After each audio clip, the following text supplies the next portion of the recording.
Hello and welcome to the new episode of Muffin YouTube channel. In this tutorial, I'm gonna show you a little bit problematic thing in a working method to AutoCAD PDF to Photoshop. So let's dive into it. If you use in here, for example, like select and drag and drop your PDF like this, and you can see the open as smart object window over here. Then hit OK, and also you cannot see any kind of streaks, right, in this hatch. For example, like this one is hatch from AutoCAD. If I make any kind of blending options to stroke to position outside to inside, as you can see, a lot of things in this PDF. How to solve this problem. Also, this is not just one, this is just all of the inside or outside the object.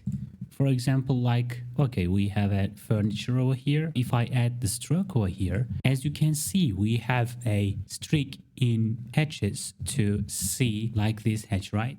So we have a big problem for that. But outside, we change the position outside. Okay, it's actually like solved, but not perfectly solved, right? This is a basic solution over here. This is a simple solution over there. If you use like this kind of importing PDF, just drag in here, drag another document, just like here. As you can see, we see the import PDF window, and then I'm going to hit that OK button. And as you can see, I just actually import the PDF in my Photoshop. This is imported as a PDF file, so that if I go to layer style blending options, if I add the stroke right now, I solved the problem. And as you can see, outside, inside, center, and it solves the problem. You can also change this stroke type and also the size and color too.